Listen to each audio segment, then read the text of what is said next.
คนกำลังทยอยมาแล้วในจริงๆก็คือปัญหาที่ตามมาก็คือคนการย่อท่อใน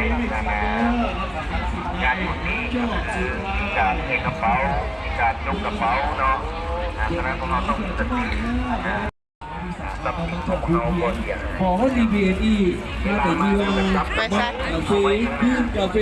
เบอร์จะเป็นลูกค้าเก่าบอกทุกที่เนาะหรือว่าจะเป็นเนาะลูกค้าใหม่เราจะเปิดจ่ายในจะเล่นกาแฟถอดในเพิ่มเนาะสำหรับลูกกับ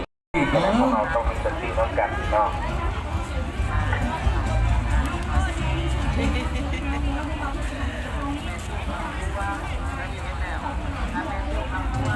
ลินบุญธาตุหลวงเนาะฝากไว้ในการน้องสำหรับทีมงานโมนี่ก่อนที่น้องบอกได้เลยว่ากำลังมาหาการเขียนน้ำกันน้องพอจะเปลี่ยนกาแฟทั้งสามรสน้องที่ว่าเขียนรอบน้ำกันมือนี่ก้าวต่อสู่มือสุดท้ายเนาะเอื้อนได้ว่าท้ายสุดของบุญนมัสการ